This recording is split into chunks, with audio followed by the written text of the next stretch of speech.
बात मौसम की करें तो नेपाल में लगातार 3 दिन से मूसलाधार बारिश हो रही है और उससे नेपाल से जुड़े हुए भारत के राज्यों में बाढ़ का खतरा पैदा हो गया है। नेपाल में 3 दिन से इस बारिश की वजह से काली गंडक, बागमती, म्याग्दी सहित कई नदियां उफान पर हैं। नेपाल में म्याग्दी नदी ने अपना इस कदर रौद्र रूप दिखाया है कि बैली ब्रिज को वो अपने साथ बहा ले गई। नदियों की लहरों से ऐसी डरावनी आवाजें आ रही हैं कि आसपास के लोग डरे और सहमे हुए हैं। पहाड़ की बारिश से तराई सहित पहाड़ी क्षेत्रों के घरों में पानी घुस गया है। नदियों के जलस्तर में लगातार बढ़ोतरी हो रही है और लोग अपनी जान बचाने की कोशिशों में ऊंचाई वाले इलाकों का रुख कर रहे हैं।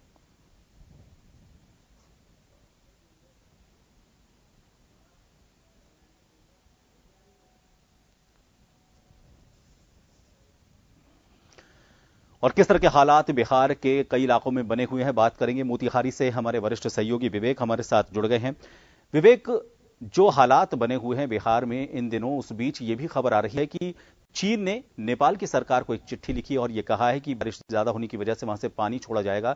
लेकिन ये सिर्फ चीन की तरफ से नेपाल के लिए खतरा नहीं है। नेपाल अपने यहां इस पानी को रहने नहीं देगा और ये सारा का सारा पानी भारत में आएगा। तो बिहार के जो दूसरे इलाके हैं उनमें इस खतरे के मद्देनजर सरकार की तरफ से, प्रशासन की तरफ से क्या कुछ तैयारियां पहले ही की जा चुकी हैं?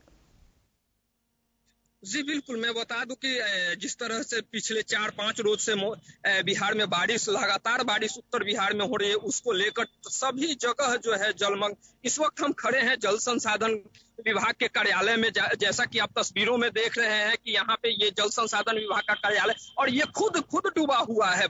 दूसरी बात मैं करूं, जो नेपाल से बाढ़ की बात हो रही है, और चाइना ने जो पत्र के माध्यम से नेपाल को अवगत कराया, और एक सप्ताह पहले नेपाल ने भी भारत को अवगत कराया कि मेरे यहाँ भी लगातार बारिश हो रही है, मैं पानी छोड़ूंगा और आपके यहाँ जो है भारी तबाही होगी। तो कल परसों 2 रोज पहले जो है जिस तरह से चाइना की तस्वीरें आई थी, बाढ़ के पानी से पूरा डूबा हुआ था, उसी तरह से जो है चाइना ने भी नेपाल को अपने पत्र के माध्यम से अवगत कराया है कि मेरे यहाँ भी भारी बारिश हो रही है, तबाही होने की संभावना है, इसलिए जो है हम यहाँ फिर अपना पानी छोड़ेंगे, आप सतर्क हो जाए। तो कहीं ना कहीं जो है नेपाल का चाइना से जो यारी चल रही थी, वो यारी अब जो है इस वक्त नेपाल पे भारी पड़ती दिख रही है। जिस तरह से नेपाल ने पानी छोड़ने का जो बात कहा है, उसके माफ कीजिएगा, चाइना ने जो पानी छोड़ने का बात कही है, वो बात से जो है नेपाल के लोग काफी दहशत में है। और जहां तक बात रही बिहार सरकार ने जो बाढ़ को लेकर तैयारी की थी, तैयारी उनकी जो है सो दिख रही है कि जहां भी है केवल अभी बारिश के पानी से ये हालात है। जगह जगह पूरे पानी लगे हुए, वो कार्यालय हो, खेत हो, खलिहान हो, लोगों का घर हो, तमाम जगह डूबा हुआ है। तो कहीं ना कहीं जो प्रशासन जिस तरह से दावा करती है, हर वर्ष दावा करती है कि बाढ़ से हम निपटने के लिए तैयार हैं, लेकिन वो समय पर नहीं हो पाता है। नतीजन की जो हालात हर वर्ष उत्पन्न होते हैं, वो सामने दिख रहा है। जी विवेक, क्या इससे ये नहीं कहा जाए कि चीन जो है वो नेपाल के कंधे का इस्तेमाल करते हुए भारत पर निशाना साध रहा है? जाहिर तौर पर चीन को यह पता है कि नेपाल इस पानी को अपने यहां रोक नहीं सकता। पानी जब ज्यादा मात्रा में आएगा तो उसे रास्ते में जो भी व्यवधान उनको हटाकर इसे आगे भेजना होगा, और इससे सबसे बड़ा खतरा भारत को है।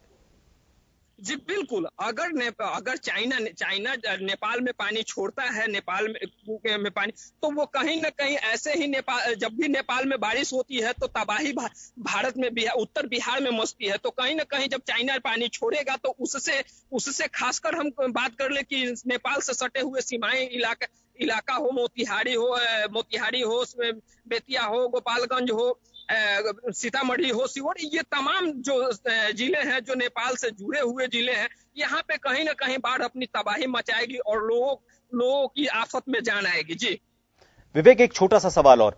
आपने जल संसाधन विभाग के हालात तो बता दिए, वहां पर खुद जो कार्यालय है वो ही पानी से नहीं बच पा रहा है, वो ही कार्यालय में डूबा हुआ है। उस वक्त जो पानी में कार्यालय डूबा हुआ है, आप यहां पर मौके पर मौजूद भी हैं। लेकिन अगर हम एनडीआरएफ और SDRF, national disaster response force की अगर बात करें तो उनके क्या हालात हैं? क्या वो उनके पास संसाधनों की कोई कमी नजर आ रही है, लोगों की कमी नजर आ रही है, या फिर तैयारियों को लेकर वो अभी भी अपने आप को मुस्तैद नहीं मान रहे हैं?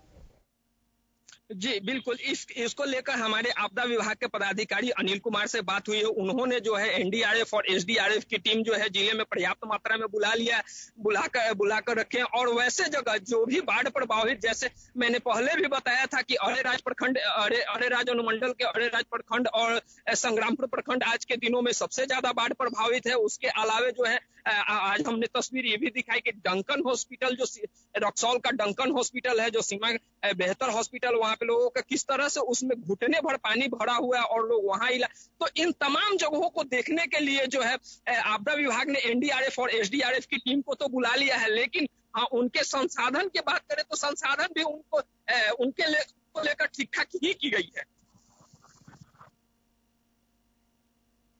चलिए, बहुत बहुत